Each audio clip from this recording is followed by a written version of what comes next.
web editor of PharmaForum, and I am on site in Chicago for ASCO 2025. And with me today is Dr. Gregory Lubiniecki, VP of Global Clinical Development at Merck. Pleasure to speak with you. Pleasure to speak with you as well, Nicole. Thank you for the opportunity. So, fresh data from the phase 2 portion of the Waveline 003 trial is being presented at ASCO, which regards Merck's investigational zilovertamab vedotin, and I apologize for the pronunciation of that, in patients with relapsed refractory DLBCL. So, Gregory, firstly, can you describe the landscape of unmet need for patients with relapsed refractory DLBCL and what, given the data, this treatment could offer? Certainly. So for those patients who have not achieved a cure from their first-line treatment, who have diffuse large B-cell lymphoma, depending on what type of response they had to the initial therapy, some are able to go on to an autologous stem cell transplant. Some are able to consider CAR T therapy, but some are not able to be candidates for either of those therapeutic modalities and will end up getting treated with a different type of chemoimmunotherapy than they had received in their first treatment.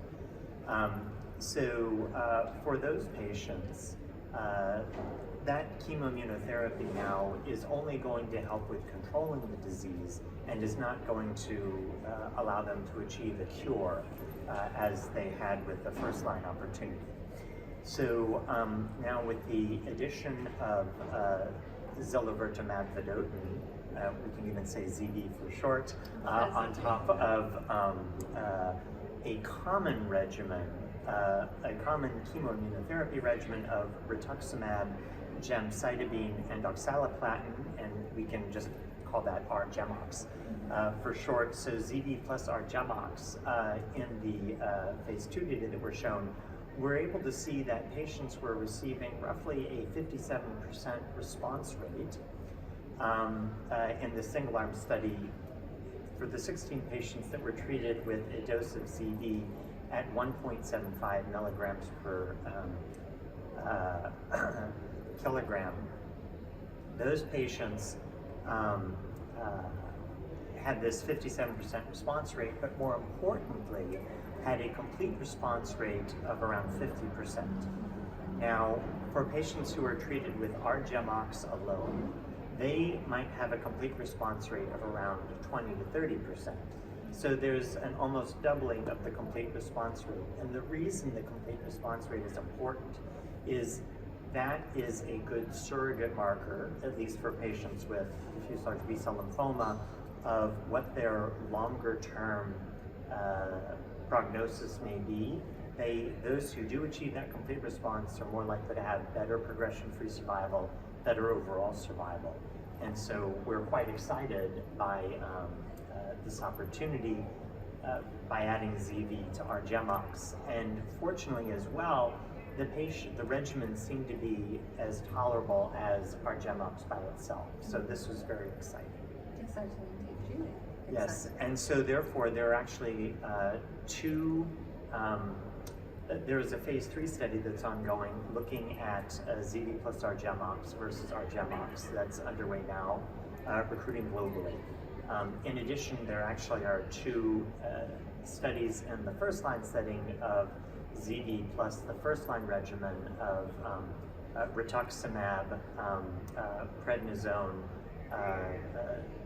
doxorubicin, and Cytoxan that's underway as well. Thank you for sharing that with us, Gregory. So I want to move on to another bit of data being presented at ASCO. Sorry about leaping around the trials here, but there's a lot of information to be shared. So also being presented is the KEYNOTE-689 trial data. What can you tell us there? Certainly. So now let's go from liquid tumors to solid tumors. Yeah. And KEYNOTE-689 was a study in patients with newly diagnosed head and neck cancers that were locally advanced. So they're still considered surgically resectable as their primary treatment. And after that, so the standard of care for patients with a surgically resectable tumor will be to have surgery followed by radiation to achieve good local regional control, try and prevent the disease from coming back in the tumor bed. But an unfortunate limitation of that treatment is that patients may have recurrence from distant metastases in the future, usually within the first 2 to 3 years after they have their surgery.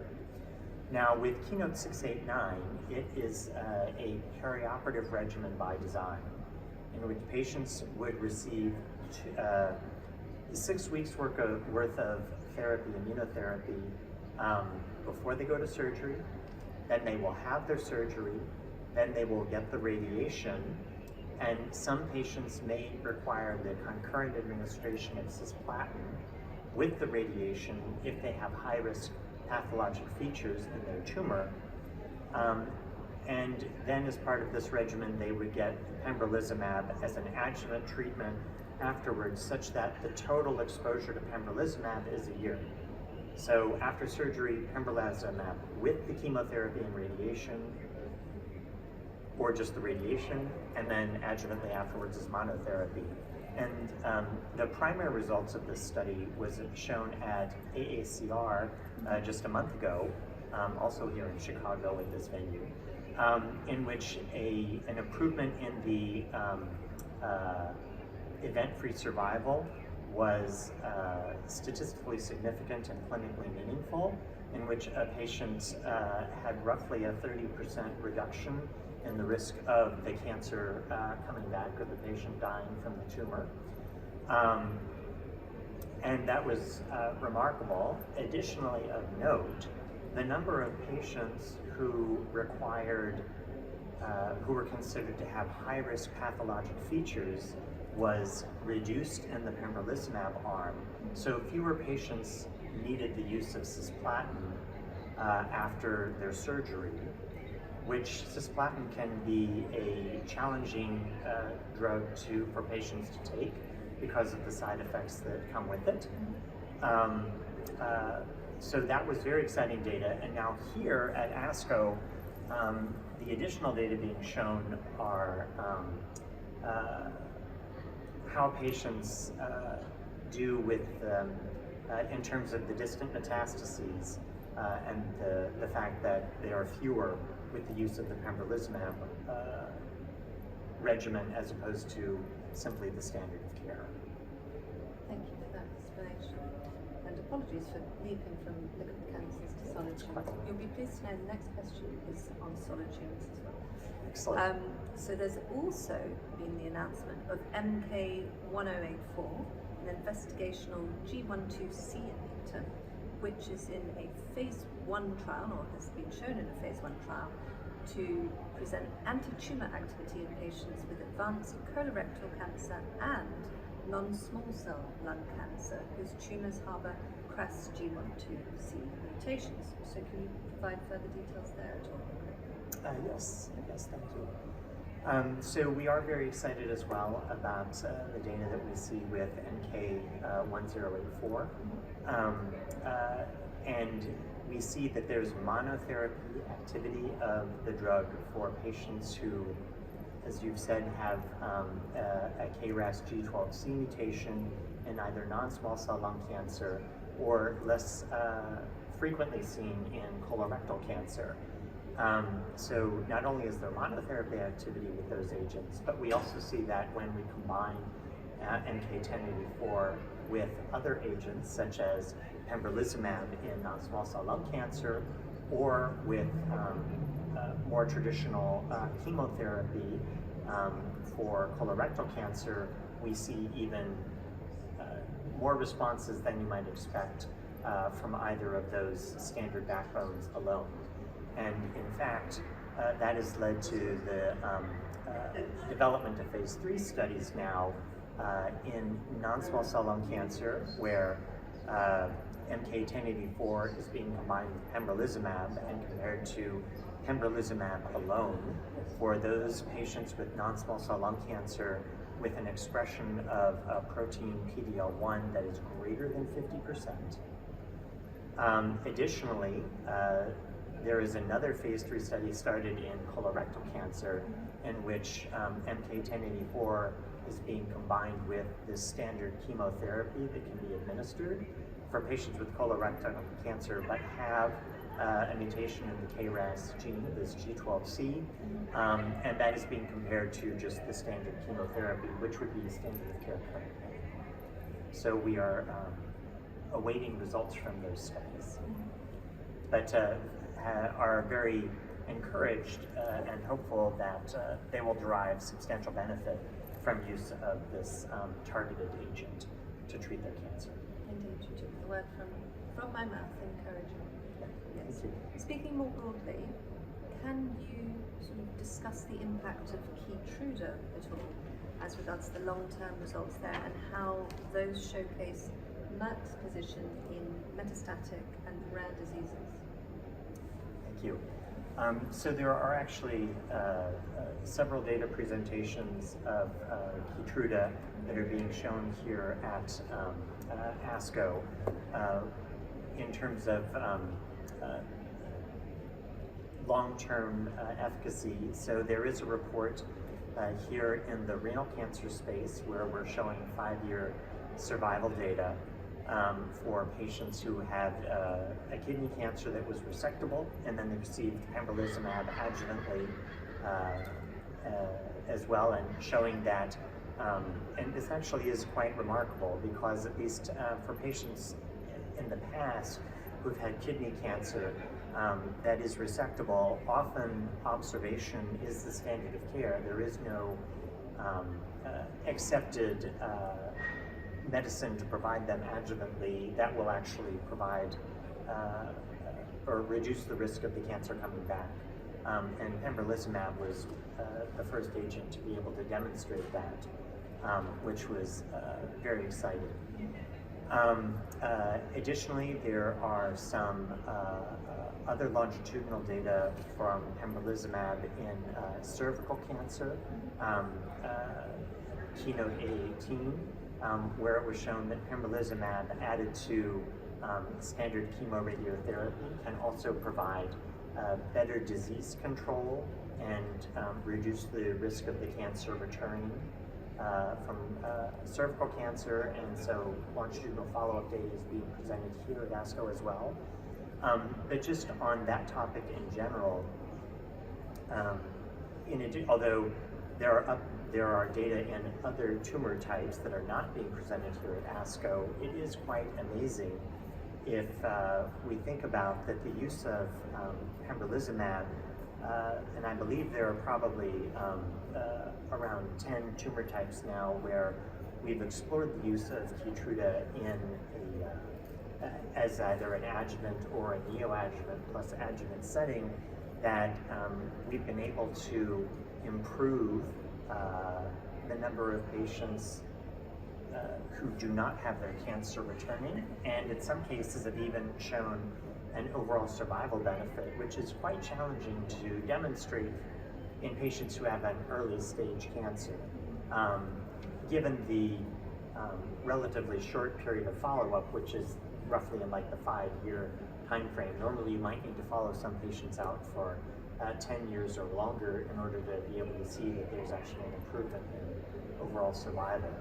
But for example, in lung cancer, there was an improvement shown in overall survival in early stage disease using a similar perioperative approach that I described for the head and neck study, but in a non-small cell lung cancer setting. There was both an improvement in event-free survival and overall survival, with roughly just about 2.5 to 3 years of follow-up. So quite remarkable. There's also been a benefit shown in breast cancer early stage, which is amazing. But I think just stepping back to look at these checkpoint inhibitors in general, when pembrolizumab began being used even in metastatic disease in non-small cell lung cancer, one of the amazing hallmarks of this therapy was that patients who received the checkpoint treatment relative to just chemotherapy by itself, which had been the standard of care in a first-line setting, patients were not only doing better in terms of it taking longer for the cancer to try and grow again, patients were living longer. And many clinicians in the thoracic space, just because I happen to see patients as well who have lung cancer, I'll speak to the thoracic space, but a number of clinicians had said since the introduction of pembrolizumab, and then some other checkpoint inhibitors as well thereafter, now they started needing to have clinics, they had to increase the number of clinic days and have what they were calling survivor clinics, because more patients were doing well and living longer as a result of the introduction of these checkpoint inhibitors, rather than before. So this class of agent has been really tremendous, and we're excited that pembrolizumab is leading. Yeah, as you said earlier, remarkable, and I think that's a good problem to have when you just said It is. Yeah, very much so. Okay, so my penultimate question: if you could solve one major problem in oncology over the next decade, what would it be? So, I think we'd like to be able to continue on this theme of allowing patients who have earlier stage disease to be able to be cured of their cancer. And I think with some of the agents that are available currently and that have been approved, and with other ones that are being explored now, hopefully we'll be able to achieve that possibility. Both in the solid tumor space, so building on the work that I've described already around the checkpoint inhibitors with pembrolizumab, but then there are some other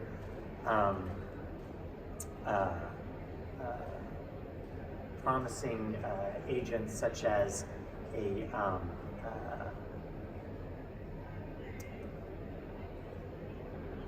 an individualized neoantigen therapy, individualized neoantigen therapy, INT, which is in essence trying to, you're taking someone's tumor out, trying to identify antigens that probably the patient's body would react to, and then administer that back to them in conjunction with pembrolizumab.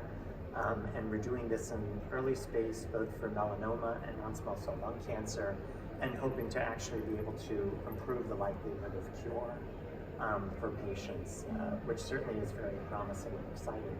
But there are some other products out there, bispecific molecules, that might allow us to be able to improve the likelihood of cure for these patients as well. For example, Merck has an MK-2010 molecule against both that's targeted against PD-1 and VEGF. In the heme space, we have a bispecific against CD19 and CD3. And sorry, jumping back into the solid tumor space, we have another bispecific against DLL3 and CD3. So we're excited to explore these products and see how they can improve the possibility of survival for patients suffering from cancer. Yeah, absolutely. And on that explorative vein, my final question, don't need to remind you, but we're at ASCO. So what's the most promising research you've either seen or are about to see, given the agenda, that could potentially change the oncological practice landscape in the next 2 to 3 years? So I would say that I think I'll give two possible things that will change the landscape. One, I think, is in